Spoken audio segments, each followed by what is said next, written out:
Hey guys, and welcome back to my channel. Today's video is going to be my 30-week pregnancy update. I am a day late getting this done. I like to have these uploaded on Wednesday, the day that I turn weeks, but I just did not have it in me yesterday to get the video filmed and edited. So here I am today getting this done for you guys. I have all of my notes right here for week 30, and I did get back some test results from last week, so I'll go over those results and yeah, so I'm just gonna go ahead and get started. So the first thing I have down here is just weight gain. I still weigh the same as I did last week, 158 pounds. So I haven't gained any weight in the past week. So I'm still at only up 12 pounds total since the beginning of my pregnancy. Next symptom would be out of breath. If you can't tell, I'm always out of breath 24/7. I cannot catch my breath for anything, and yeah, like just standing, sitting, existing, I can't breathe. So I've been pretty out of breath. I've been very exhausted this past week. I've been finding myself having to take naps during the day, or if I'm not able to take a nap, I just like have no energy to do anything. It's been a little rough. I haven't been able to get things done like I've been wanting to, just because I don't have the energy to do it. And then also, when I do have the energy to do something, it's like as soon as I get up, like just cleaning the house, as soon as I get up to do something, it's like just the little bit that I do just completely zaps all the energy out of me. So it's been a little rough, and I found out the reason behind some of these, why they're so extreme for me right now, but I'll get into that in a minute. So yeah, I'm out of breath, exhausted. I have also been getting lightheaded. Whenever I get up and I'm like, if I have to like bend over to like pick up toys out of the floor, like when I'm cleaning up after Isaac, or just kind of like walking around and picking up the house in general, I will start to get a little lightheaded, and I have to like kind of sit down and take a minute just to kind of like gain my composure, I guess. So yeah, I've been getting more lightheaded, and I've also been having headaches this past week. I've struggled with headaches really bad in the very beginning of the pregnancy, and then I get them every now and then. This past week I've had them almost daily. They've been pretty painful. I get these headaches that are like in my left eye. I believe they're called like cluster headaches or something like that, but they're very, very painful, and I usually have to take Tylenol to make them go away. They won't just like go away on their own, or if I like go to sleep, I have to take something to make them go away, and they hurt really, really bad. So yeah, headaches. So I'm going to go ahead and get into my test results that I got to kind of explain the symptoms that I've been having. So on Monday, my doctor's office called, and at my last appointment, I had the anemia test done and the sugar test done. I was terrified and thought for sure that they were calling to tell me that I failed my sugar test and I was going to be like devastated, but I'm assuming I passed because they didn't say anything about it. What they were calling about was my anemia test, and she said that my hemoglobin levels came back low. So I am anemic, and that actually explains why I am so out of breath and so tired and like getting lightheaded easily, because my iron levels are low, and they have put me on an iron supplement that I started yesterday. They had to call in a prescription for me, and I think I'm on like 350 milligrams of iron or something a day. So yeah, I am on an iron supplement now, which I know anemia during pregnancy is pretty common, especially towards the end, so I'm not like too worried about it. But I have noticed that my symptoms over the past week or two have gotten a little more intense as far as being out of breath and just being so tired. Yesterday I had a pretty rough day. I was so exhausted and I felt very weak, and like I literally laid in bed all day.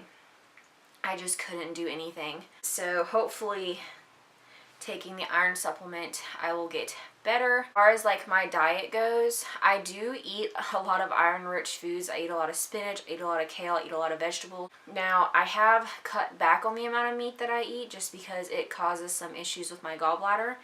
But doctor, like I said, I've talked to her about like the changes in my diet before, and she said that everything that I'm doing is perfectly fine. And like I said, anemia during pregnancy is pretty normal just because you have increased blood flow.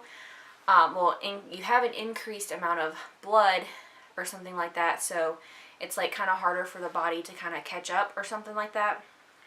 So yeah, I'm slightly anemic. She said it wasn't horrible, but I do have to take the iron supplement, and then that also explains why my other symptoms are a little more severe than they have been. So yeah, that's been fun. I'm looking forward to I'm hoping that it'll like start kicking in and I'll start feeling a little bit better, because being 30 weeks pregnant, it's already getting tiring on your body, because like this baby, he's really grown and he's putting on weight now, and it's just pretty taxing. Another symptom that I have been having is my hips have been hurting really bad when I sleep. It's like no matter how I try to lay, because you have to like lay on your sides. When I lay on my side for too long, my hip starts to like hurt really bad, so I have to like roll over, and that hip will start hurting, and it like doesn't take long for it to start bothering me. I've also been having lower back and pelvic pain. Like a couple days ago, I was walking around and it literally felt like my butt bone was broken. So I'm starting to have more pelvic pain. I believe I can feel him kind of, not necessarily dropping, but I can feel him getting down into that pelvic region, which pregnancy app that I follow, which I use the Olivia app, it was saying that he was probably going to start dropping down lower into the pelvic region. And I believe he is, because I think that's what's causing that pain. I remember having it with Isaac a little bit later on, but this is my third pregnancy. So you kind of tend to feel symptoms a little more either earlier or they're a little more intense, since it's not the first time that your body has gone through it. So yeah, I'm having the lower back pelvic pain. So my belly has been super itchy, and I've had to start putting lotion on, especially after a shower. It's just the air is getting cold here now, so my skin's getting more dry. And then also with my belly stretching, because it's like right around my belly button is where it itches the most. So I definitely have to put lotion on a couple times a day, especially right after I take a shower. And once I put lotion on, it actually does help a lot. So I'm gonna have to just keep lotioning up the belly to contain the itchiness. And yeah, that's pretty much all for my pregnancy symptoms. We are getting so close. There's only 10 weeks left. I am getting very anxious at this point for him to be here. I've been not necessarily struggling with, I don't really know how to explain it.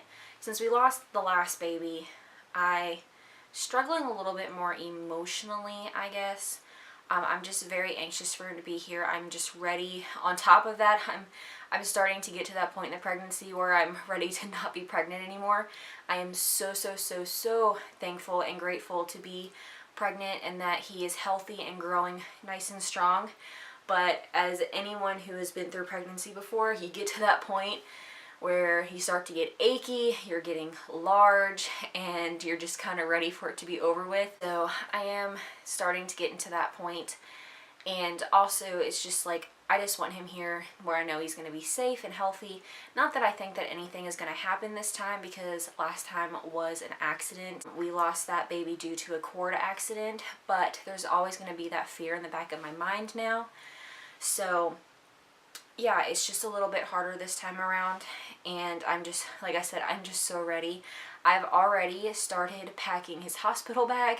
I know it's a little premature to be doing that, but I've gotten everything that I need for him, so I figured why not go ahead and start getting things ready so I'm not kind of like stressing and rushing around to get it. I've also added a few things of mine that I want to pack, and then as it gets a little bit farther, I think probably around maybe 35 weeks is when I'll really get the bag together. I think anywhere between 35 and 37 weeks is when I did it with Isaac. So I'm going to try to wait until 35 weeks if I can make myself wait. I'm just so anxious that I want to do everything as quickly as I can. We have everything we need for him, and I'm just ready. Counting down the days. We have 10 weeks left, for 10 weeks or less. Doctor, she doesn't let me go over 40, or she wouldn't let me go way over 40 weeks. I know with Isaac, she induced me at 40 weeks and 2 days. And that's just how my doctor's office likes to do it. They don't want to make me go too over, and especially with my history, the last baby, we're not going to go too long and risk anything just to be safe. So 10 weeks or less and we will be meeting baby boy, and I am so excited. Yeah, I'm like really exhausted. That's pretty much all I have for this update, and I will show the baby bump. It's kind of bright behind me, but here's the week 30 belly bump from the side. And from the front, my belly button is very weirdly shaped now and flat. I haven't noticed any new stretch marks, but I had a bunch before. And from this side, he's getting large. Alright, well that is going to be it for this pregnancy update. Thanks so much for watching, and I hope to see you in my next one.